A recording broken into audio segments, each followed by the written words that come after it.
আজকে আমি ২ রকম ভর্তার রেসিপি নিয়ে আপনাদের মাঝে হাজির হলাম। আর এই মাছের ভর্তা এমন কেউ নাই যে পছন্দ করে না। আমার তো অনেক বেশি ভালো লাগে। তো আমি এখানে লবণ, হলুদের গুঁড়া আর মরিচের গুঁড়ো দিয়ে আমি সুন্দর করে মেখে নিয়েছি। আর এখানে সরিষার তেলটা দিয়ে প্যানটা গরম করার পরে তারপর আমি দিয়ে দিলাম মাছটা ভাজতে। আর অন্য সাইডে বেগুনটাও ভেজে ভর্তা করব। বেগুনটা আসলে পুড়িয়ে ভর্তা খেতেই বেশি মজা লাগে। তো আমি এখানে হলুদের গুঁড়া, মরিচের গুঁড়া, লবণ দিয়েছি আর দিয়েছি সামান্য পরিমাণ সরিষার তেল। তো সবগুলো দেওয়ার পরে আমি হাত দিয়ে ভালোভাবে মেখে নিচ্ছি। তো এখানে মেখে আমি কিছুক্ষণ রেখে দিব আর কি।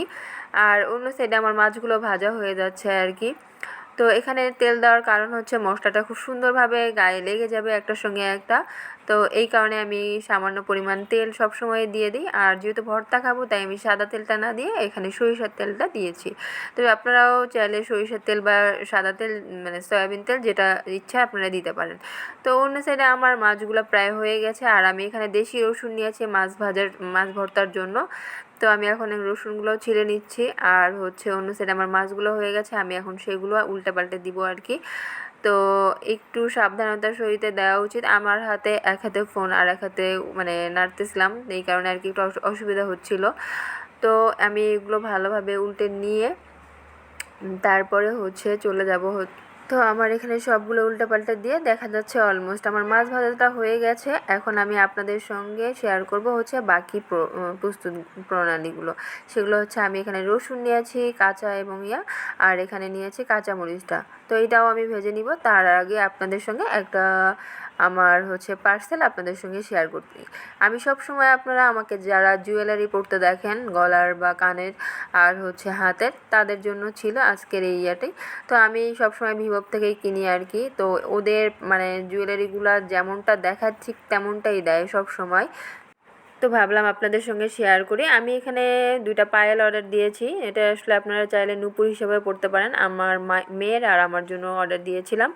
তো দেখতেই পাচ্ছেন এটা কতটা সুন্দর। আমি জানি না আপনাদের কেমন লাগবে, তবে সেম যেমনটা দেখিয়ে দিয়েছিল তারা তেমনটাই দিয়েছে। আর আমি আপুর কাছ থেকে এর আগে অনেকবারই জিনিস নিয়েছি। আমার সব সময় ভালো লাগে। আর আমার সিলভার কালারের জিনিস বলেন, অক্সি কালারের জিনিস বলেন, সব সময় অনেক বেশি ভালো লাগে। তো এরপর আমি দিয়েছি আরেকটা জুয়েলারি, সেটা হচ্ছে আমার গলার এবং কানের আর কি। তো এইটা ছিল আপনার ওয়েস্টার্ন ড্রেস বলেন, থ্রি পিস বলেন, বা যারা সিম্পল শাড়ির সঙ্গে পরতে চান তারাও পরতে পারবেন। এটা একটু লং টাইপের হয়। আর এখানে ছিল এর সঙ্গে ছোট্ট কানের দুল। তো এইকে আপনাদের কেমন লাগলো জানি না, তবে যদি ভালো লেগে থাকে তাহলে আমি কমেন্ট বক্সে লিঙ্কটা দিয়ে দিব, অবশ্যই আপনারা সেখান থেকে অর্ডার করতে পারেন। তো আমি এখান থেকে সবসময় জুয়েলারি করি, পরে চলে যাই আর কি রান্নাতে। যাই হোক, ভিডিওটা আমি এই পর্যন্তই নিলাম, এতে আর বাড়াচ্ছি না। আমি পরে অন্য সময় আপনাদের সঙ্গে শেয়ার করব। তো আমার এদিকে আমি মরিচ আর রসুনটা ভাজতে দিব আর কি। তো প্রথমে আমি মরিচটা দিয়ে দিলাম, যাতে মরিচটা আপনার একটু টাইম লাগে, এই কারণে আর কি আমাকে মরিচটা দিয়েছি। আর মাছটা এক সাইডে রেখে দিয়েছি, ওটা আস্তে আস্তে হোক এই কারণে। তারপরে হচ্ছে আমার মরিচটা অলমোস্ট ভাজা হয়ে গেছে, এটাও আমি সাইড করে রেখে এখন দিয়ে দিব এর মধ্যে রসুনটা। তো রসুনটাও আমি ভেজে নিব, খুব বেশি ভাজবো না আর খুব জোরেও দিব না তাপটা, এক্ষেত্রে আর কি সব কিছু পুড়ে যাবে, পুড়ে গেলে আপনার খেতে একদমই ভালো লাগবে না। তাই আমি এখানে একদম লো ফ্লেমে রেখেছি এবং আস্তে আস্তে আমি এটা ভাজতেছি যাতে একটু নরম হয়ে আসে। তো আমার মোটামুটি এটা ভাজা হয়ে গেছে দেখতেই পাচ্ছেন। তো আমি এখন সবগুলো এখানে নামিয়ে নিয়ে নিব। আমাদের যে রংপুরের বা উত্তরবঙ্গের মানুষের যেটাতে বানায় মাটির থালাতে আর কি, আমি এখানে সবগুলো মরিচ দিয়ে আমি হাত দিয়ে আপনার হচ্ছে ভেজে নিচ্ছি। আর অন্য সাইডে আমি বেগুনটা ভাজতে দিয়েছি, একদম খুব কম পরিমাণ সরিষার তেল দিয়ে আমি এটা ভাজতে দিয়েছি। আর এখানে মাছের কাঁটাগুলো আমি সুন্দর করে বেছে নিয়েছি, দেখতেই পাচ্ছেন। আমি এভাবেই সবসময় ভর্তাটা বানাই। আমি জানি না আপনারা কীভাবে বানান, যদি অন্যরকমভাবে বানান তাহলে আমাকে কমেন্ট করে জানাবেন। এটা মাছটা পুড়েও মানে ভর্তা খেতে ভালো লাগে, সেটা লাকড়ির চুলায়। তো আমার তো আর লাকড়ির চুলা নাই, তাই আমি এটা এভাবে আর আমি রিস্কও নেই গ্যাসের চুলায়, আমার জানা নাই কেমন লাগবে। তো আমি সবসময় তেলে ভেজেই আর কি ভর্তাগুলো করি।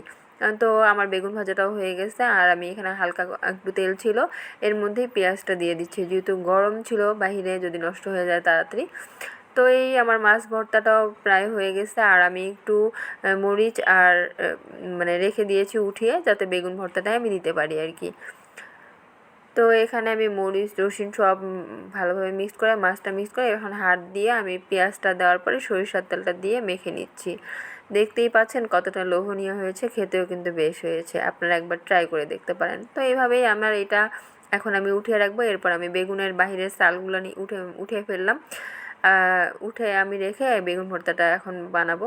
তো যেহেতু আমার মরিচটা আগে থেকেই করা ছিল, আমি শুধু বেগুনটা ভালোভাবে থেতো করে নিচ্ছি।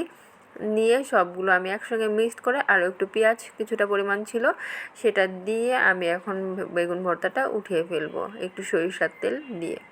তো এই আর কি আমার ভিডিওটা। যদি আপনাদের ভালো লাগে তাহলে লাইক কমেন্ট শেয়ার দিবেন আর অবশ্যই জানাবেন ভর্তা রেসিপিটা আপনাদের কেমন লাগলো। তো টাটা বাই বাই, আল্লাহ হাফেজ।